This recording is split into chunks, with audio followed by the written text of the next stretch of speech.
Hello Nigeria, this is Social Media Scoop, your daily dose of what's trending, your daily dose of what's viral. And today, FCT Minister Wike is firing back at President Donald Trump. And diplomatic shakes are going on as President Bola Ahmed Tinubu is set to appoint new ambassadors. All this and more we will be discussing on Social Media Scoop. So stay with me, let's dive in.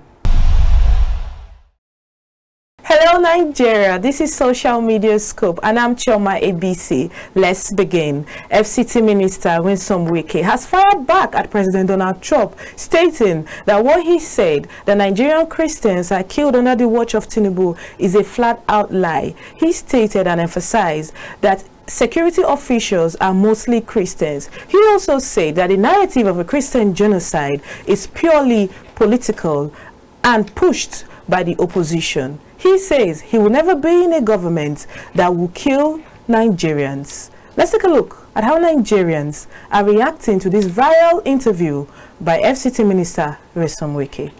Our first reaction on X with the handle The Eye tweeted, "If truly he cares about what's happening here, why hasn't he spoken up publicly until now?"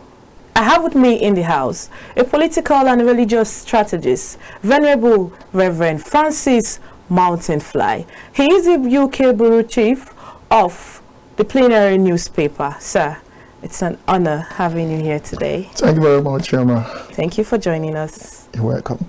So, I know you've seen the viral video or you've read about the interview and the statement by FCT Minister Wike stating that the statement by the declaration by President Donald Trump is false. And he says it is politics taken too far. In your view now, do you think that this narrative of a Christian genocide, do you think is political, either influenced internally or externally? Quickly, I would like to know your thoughts.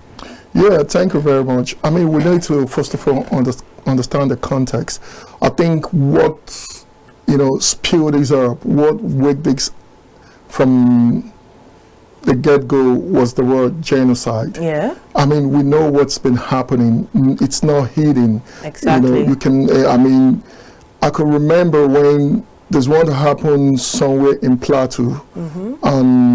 My very good friend, which is the Archbishop of Plateau, reached out to me while I was in the UK and says, "My people are finished." And when I saw those gruesome images, it's not something you want to see in the 21st century Nigeria. But one thing I want to make it clear to everyone and all Nigerians, both international, whether it's internally or externally, nobody should play with the blood of any Nigerian. Nobody should play politics with any blood of Nigerian. Nobody should play religion with the blood of Nigerian citizens. It does not matter whether Donald Trump said it or he doesn't. Exactly. It doesn't matter whether Putin or whoever said it, because the blood of the innocent one are crying. I will shock you. There are over 400 children without parents. That's shocking. But when you hear the word genocide, and that's an awakening, that's what precipitates all this interest, and everybody's speaking. So someone needs to be held culpable. Where is justice for them? Exactly. We don't need American to tell us that something is wrong somewhere. We know, we in can Nigeria. see it, we can feel it. So we know, and we're not speaking up. So having Donald Trump said what he said, with Wike come out and criticize and try to defend the undefensible. No, there are two narratives to this. Yes, religion and politics have to go hand in hand. They cannot be separated. But the truth is that nobody, on no account, whether it's church, mosque, you're Muslim, you're Christian, you have no religion, you're pagan, and you get killed for what you believe in Nigeria, and somebody think it's right. No, what we are calling for, justice. The killing shouldn't be happening whether in the north, in the west, in the east. We are Nigerian. I don't need a license to be a Nigerian. Exactly. I don't need a license to be a Christian. Exactly. Or a Muslim. in a country. Let us not forget, we are a sovereign nation. Yes, we are. Let us not think the external factors will solve our problem. Charity begins at home. And I can tell you the truth. No matter what Americans do or does, they will still live. And how do we pick up from there? So let us reason. We can begin to cleanse our house. If you expose your house, then you invited the neighbors or the external factor to talk about it. Yeah. Because we are just busy playing politics with the blood of innocent Nigeria. You can't just even kill an animal in the United Kingdom. You'll be held accountable. Life are precious and valued. But in Nigeria, is it? You go to the internet, you see all these things, you see mass graves, and someone is saying nothing is happening. Nobody want to call it what it is. So when we see those mass shooting, mass graves, what are they? What do we call them? You them? go into a community, you try to exterminate all of them. So if you don't call it genocide, do you want to call it the modern day Holocaust? So what do you take? I feel it doesn't matter what it is stemmed or framed at. What we're calling on is that these killings must be put to stop. It has to end. Whether it's Christian, Muslim, traditionalist, whatever faith we belong to, it should come to an end. It doesn't have to take the declaration of President Donald Trump for the right thing to be done. And if I might add, I'm reading of so many narratives. A certain professor of international relations in the University of Abuja came out to say in an interview that Trump is out for vengeance because supposedly President Tinubu supported Kamala Harris, and that is why Trump is here for vengeance. I read another narrative stating that it's because Nigeria is having ties with China. That is why President Trump is having interest in Nigeria. What are your takes on all these narratives? Let us assume all those things that we're saying is true. Does this still warrant the killing? Let us assume it's true. And this killing has been going on back to back, back to back. Look at the one that happened in Enugu where I came from. I had the call. My people called me. They cried to me. What can I do? Does the president, does the armed forces, and nobody is doing nothing to put a stop to this. And this is where I worried when people begin to create various narratives to back up the killings.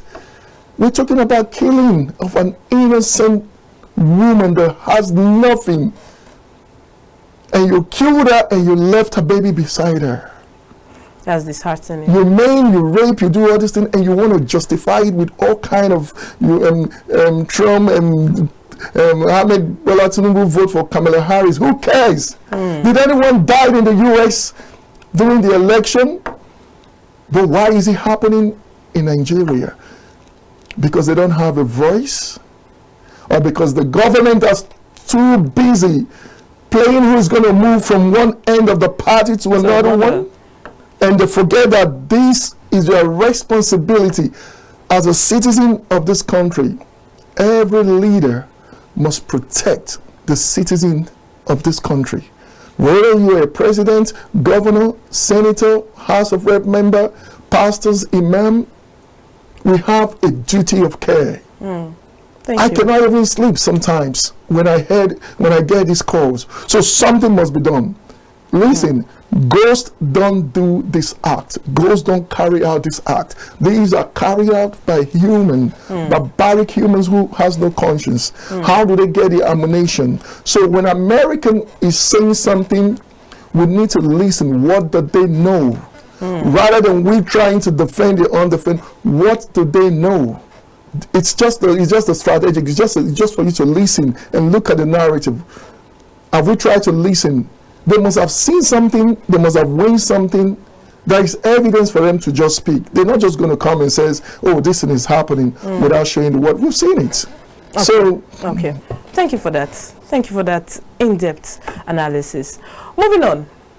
Speaking of US, a US lawmaker, Riley Murray, has challenged former governor of Kano State, Rabiu Kwankwaso, stating that he is complicit in religious freedom and accusing him of deaths of Christians because of the Sharia law.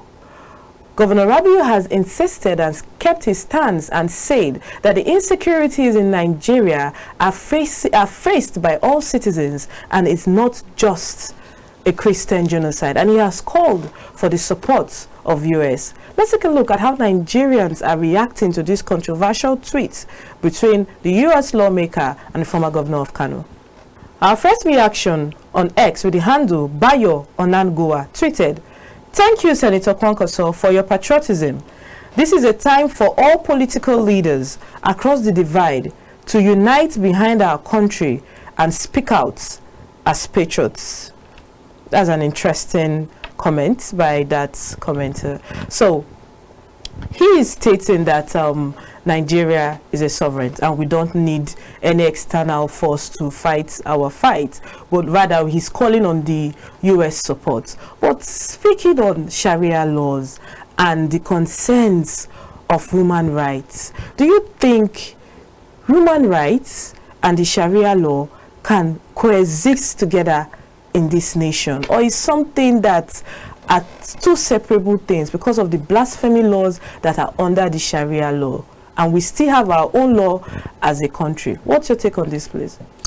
Fine, we're a sovereign nation and we have to respect boundaries. We have to respect religious differences and indifferences. We have to be tolerant of one another. That's how we find our geographical personalities, where we have Christians, Muslims, Shia and other. So we have to respect this.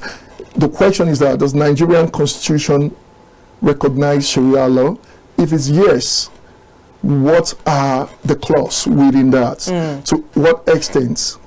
That's something we need to understand. There's no governor of Federal Republic of Nigeria should defend any atrocity committed on any citizen of Nigeria, whether he's a Christian or a Muslim. If it's bad, you call it bad. Why coming out and saying we don't need a standard factor? So what have the government been doing all this while? Why did we allow it to get to where other nations is beginning to call for the president to look inward? Because the life of the citizen matter. America is reminding us. It's like a reminder. Yeah. Hey, the world is watching. What is going on over there? Exactly, the world is watching. We keep seeing these back to back and you're saying something is not happening. It's a duty call. So I don't want to believe that any governor want to come defend an indeflexible act. We see it. Let Kwankwaso prove us that there is no crime, that all these things has been taken care of. I was at the swearing in of the service chiefs, and the senator asks a question to the news naval chief and says, "Where are the drones? Where are the armories? Where is these that they say they're going to buy it, they pay billions of dollars and we're not seeing?" And still yet, insurgency is still on the high. So that means there's a concern. Something needs to be done. If a lawmaker is asking this question, there's a concern. So let's take a short break. When we're back, we'll be talking about the diplomatic shakeup of new ambassadors by President Bola Ahmed Tinubu. Let's take a break.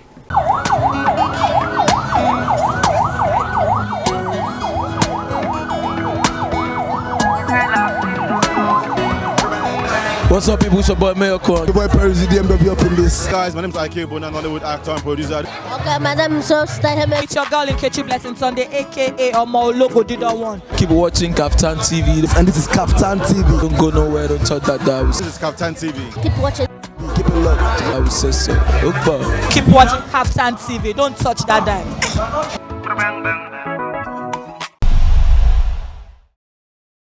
Welcome back. This is Social Media Scoop, your daily dose of trendiest gist across the social platform. And in the diplomatic move, President Bola Ahmed Tinubu, as early as next week, will soon be announcing new ambassadors to foreign countries. So, Reverend, I must ask you this. Is this a very good move at this critical time when we're having global attention on us? And I must ask, why has it taken so long for President Bola Ahmed Tinubu to do this? And is this a perfect time for this? What's your take? Yeah, beautiful. And we understand the dynamics to surround the president's, taking office. We know where Nigerian was when he took office. I mean, remarkably, he has done tremendously. I mean, I don't think it's too late. Exactly. Or it's too early. Exactly. Because ambassadors, what is it, the Nigerian problem? There are issues when he comes into office, and that's what the Renew Hope is all about, and that's what the president has focused on, something that is more key, more dear to us now. Yeah, but sorry to cut you, but some school of thought think that if there was ambassadors or an ambassador to the US, for example, and President Trump was making such declaration, an ambassador would have quickly picked it up and go into talks and change such narratives that the whole world is having about us now. So it's also paramount, don't you think so? To an extent. Remember, Trump is the president. He doesn't need to communicate to our ambassador. Okay. He echoed a consign. Okay. The questions are we asking, have there been a diplomatic consign to Nigeria? How many? Calling, and no one is responding. And now there's an open cry. Let us look at the diplomatic list and look at the people who is going to be our envoy. Because it's not a time to criticize governments. The truth, we know our president is a very strategic person, very intelligent, very smart. The antecedent speaks. He must have gone through this list. He must have looked at these individuals, making sure they are going out there to represent Nigerian interests. Good light, yes. You see? Having an ambassador, it's not just going there to represent us. It's how much you can stand when you've been asked questions. Exactly. I will shock you. I've met an ambassador who could not recite our national anthem. Who is that? I'm not going to call it. I've met an ambassador who do not know where Enugu is. And I'm telling my ambassador I'm from a Nigerian because I'm speaking English. And I said I'm from Enugu State. And he's telling me where. Just imagine. I know the president, the current president is an intelligent man. So he's going to choose someone, the people who understand the global economy and what Nigeria needs, and also the human rights, also understand the human diplomacy when they go out there to represent us. So we're not going to say it's too early, it's too late. Okay, quickly, let's take reactions of Nigerians on this. On X, we have a handle, Francis Ume, who says, not just anyone, a seasoned diplomat who knows two sides of the game. A final reaction with the handle Aisha Haman. She tweeted, a welcome correction. I hope the momentum continues with merit-based selections that reflect Nigeria's best. That's exactly what you're saying. That's it. When we talk about ambassador, I was saying to someone, I said, you have to know the two sides of a coin. You have to be a Nigerian first. To be able to represent its people. To be able to represent its people. You have to be the prophet. I should be able to pick up my phone in London and speak to my ambassador when there's a consign about any Nigerian citizen. Yes. Can that ever happen? I hope there's a vetting process. I should be able to go to the United States and do that. Can any Nigeria today say I have the phone number to reach my ambassador? In terms of crisis or But anything. I will tell you something, you have to know. If something happened to any US citizen around the world, the ambassador can be reached in one dial. I'm saying factual because I have siblings. I've traveled to them in Europe and the passport got mixed up and the police were there and instantly, my little cousin called straight to the ambassador office. I was shocked. Can any Nigerian do that? Those are things we will emulate, and So, I'm sure President Bola Ahmed Tinubu is on it. So let us, when we say we have an ambassador, it's not about making the list. It's about people who know how. It's not where you go learn on the job. It's not a place you say, oh, I want to go learn on the job. Exactly. You need to understand what the global economy, the diplomacy, what is happening, what's being said, and what Nigerian wants, because they are the one not going there to devalue us or the market, the country. the market, the country. They cannot even, speak up and be bold to be a Nigerian. And when they see foreign influx because of the cower. they cannot speak. Yes, when you put an unqualified way among the qualifiers, what do you expect? You can't stand and defend what you have, and also they have to do checks and balance. I don't know, tomorrow they will find out, oh, your ambassador, you have to return him back because he's not qualified. We don't need those Thank drama. you so much, Reverend Francis Mountainfly. It's been an honor and a privilege talking to you. It's been an interesting conversation, and I hope to have you here again on Social Media Scoop. Thank you so much for your time. And you look dapper, by the way. Oh, thank you very much. I love coming to Nigeria. Whenever I come to Nigeria, I like representing Nigeria. Exactly. I don't want to wear a suit in Nigeria and wear a suit abroad. So I doesn't get that feel. Thank you so much. Thank you very much for having me. That's all the time permitted for us on Social Media Scoop. I still remain Choma ABC. And if you want to continue this conversation, our social media handles are across the screen. You tag us, you give us your comments. Let's see. We might just share your views on here. It's been nice having you. See you next time. Ciao.